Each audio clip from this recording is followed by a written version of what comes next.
अस्सलाम वालेकुम व्यूअर्स, मैं हूं आपकी होस्ट ईशा रहमान और आप मुझे देख रहे हैं FM4K टीवी के प्रोग्राम नाज बरदारियां में, जो पाकिस्तान का सबसे मोतबर हालात हाज़रा का प्रोग्राम है। व्यूअर्स, इस प्रोग्राम में हमेशा की तरह मेरे सवालात के जवाब देने के लिए, उन पर अपना बेलुक तज्जिया करने के लिए मेरे साथ स्टूडियो में मौजूद होते हैं हमारे मुल्क के मुमताज़ दानिश्वर, सीनियर कॉलम निगार, तज्जियाकार अदरीस नाज साहब। अस्सलाम वालेकुम सर। वालेकुम अस्सलाम।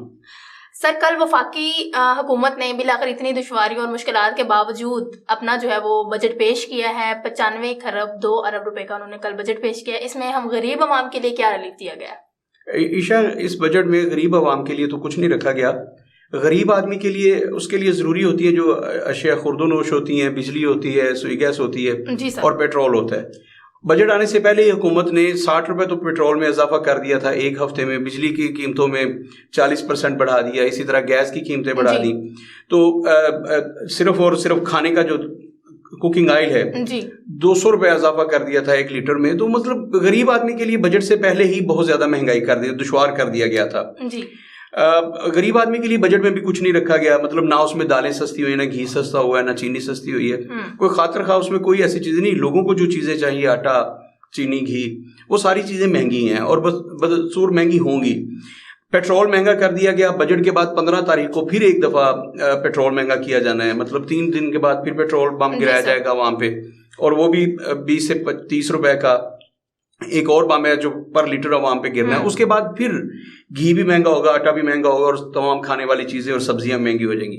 तो गरीब आदमी के लिए इस बजट में कुछ भी नहीं है। हाँ, ये खुशाइंद बात है कि जो हालात है, जो कहा जा रहा था कि सरकारी मुलाजमिन की तनख्वाहें भी नहीं बढ़ाई जा सकेंगी, तो ये ज़रूर हुआ है कि सरकारी मुलाजमिन को 15% जो है उन्होंने इजाफा कर दिया है। बाकी इस बजट में आम आदमी के लिए कुछ भी नहीं है। किसी और चीज़ का सस्ता हो जाना, मतलब सोलर एनर्जी है वगैरह वगैरह जो भी चीज़ें हैं। और सोलर एनर्जी से मुझे याद आया कि शहबाज शरीफ साहब का जो वादा था कि हम बतदरीज जो है लोड शेडिंग कम कर देंगे और फिर ख़त्म कर देंगे, वो वादा जो है वो ठुस हो गया है। लोड शेडिंग में इजाफा हुआ है, पिछले 3 दिन में लोड शेडिंग में इजाफा हुआ है। लोड शेडिंग खत्म नहीं हो रही बल्कि बढ़ रही है। खैर, हम बजट की बात कर रहे हैं तो बजट में आम आदमी के लिए कुछ भी नहीं है। शहबाज शरीफ साहब ने जो 25,000 रुपये, आपको याद है ना, जब वो वज़ीर आज़म के तौर पर उन्होंने पहली स्पीच की है असेंबली हाल में, तो उसमें एक तो उन्होंने जो तनख्वाह बढ़ाने का फैसला किया था वो वापस ले लिया फौरी तौर पर, और पेंशनर्स के साथ जो वादा किया था उन्होंने बैलेंस कर दिया इस बजट में। तो मतलब वही सब कुछ जो बजट में होता है जी सर। बाकी सारी चीजें वही हैं जो हर साल होती हैं। जितना इजाफा हर साल होता है पेंशनर्स में और पेंशन्स में और सैलरीज में, वो तो हो गया। लेकिन इसके अलावा अगर आप कहें कि आम आदमी को रिलीफ दिया गया, वो नहीं दिया गया। महंगाई अलबत्ता ये हुआ है कि वो 200% हो गई है जी सर, उसमें इजाफा हुआ है। बजट में आम आदमी के लिए कुछ भी नहीं है। बाकी जो चीजें हैं, मतलब आप उन्हें कहते रहिए कि ये हुआ ये हुआ, ये अल्फाज का गोरख धंधा है। आम आदमी के लिए बजट में कुछ भी नहीं है।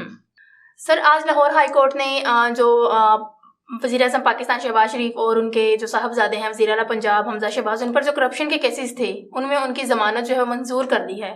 आपको क्या लगता है ये किस तरफ ट्रैक जा रहा है सारा? जो इमरान खान साहब कह रहे थे, क्या ये सब कुछ उसी तरफ चल रहा है?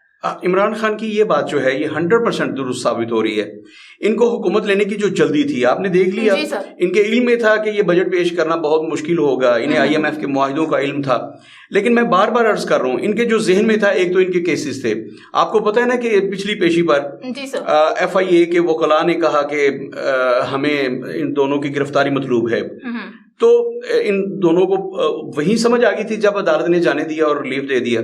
आज उनकी बाकायदा से जमानत मंजूर हो गई है, और अब नैब और FIA इनके जो केसेस हैं वो लटक जाएंगे, जो इन पे करप्शन के केस। इमरान खान साहब का जो बार बार वो कहते थे कि ये जो इक़्तिदार में आने के लिए जल्दी है और इतने अतावले हो गए हैं, इक़्तिदार में आए तो ये अपने केसेस के लिए हैं, इसमें कोई शुबा नहीं है। आप देखिए, मुस्लिम लीग नून को जो ये चीज़ ले डूबेगी जी सर। मियाँ साहब को सजा हुई, 50 रुपए के स्टाम्प पे बाहर चले गए और दोबारा उनकी तबीयत बहाल नहीं हुई जी सर, वो वापस नहीं आए पाकिस्तान में।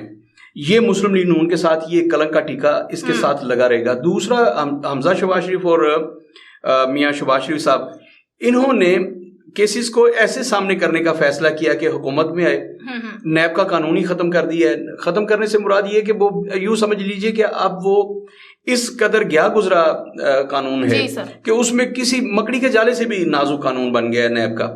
तो अब जब इनकी जमानतें हो गई करप्शन केसेस में, तो इमरान खान साहब बिल्कुल दुरुस्त कह रहे हैं कि अब इनको रिलीफ मिलेगा और कोई अदालत इन्हें पूछेगी भी नहीं, कोई अदारा इन्हें पकड़ेगा भी नहीं। मैं समझता हूँ कि मुस्लिम लीग नून के लिए अगला इलेक्शन जो है वो बड़ा मुश्किल हो जाएगा। لیکن جیسے میں نے پہلے بھی پروگرامز میں کہا تھا کہ ایک تو یہ عوام کے ووٹ پہ ان کی نگاہ نہیں ہے جی. دوسری بات یہ کہ انہوں نے دو چیزیں کی ہیں الیکشن جو انتخابی اصلاحات بار بار کہتے تھے نا یہ اتحادی, اس میں ایک چیز یہ تھی کہ یہ اوورسیز کا ووٹ انہوں نے ختم کیا جو سارے کے سارے عمران خان کے ووٹ تھے, ایک وہ ختم کیا, دوسرا انہوں نے الیکٹرانک مشینیں جو تھیں وہ ختم کی, ان کے ذریعے الیکشن نہیں ہوں گے. تو یہ ROs کے جو الیکشنز ہوں گے وہ تو ظاہر عمران خان صاحب بار بار کہہ رہے ہیں کہ وہ الیکشن میں دھاندلی کا انہوں نے منصوبہ بنا لیا ہے اور وہ فائدہ لیں گے اگلے انتخابات میں.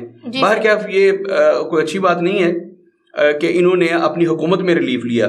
اگر یہ حکومت سے پہلے انہیں ریلیف ملتا تو وہ جنور ریلیف ہوتا. اب حکومت میں رہ کے اگر انہوں نے کوئی ایسا ریلیف حاصل کرتے ہیں تو وہ مسلم لیگ نون کے لیے بدنامی کا سبب بنے گا اور میرے خیال میں اس سے مسلم لیگ نون کا گراف نیچے جائے گا.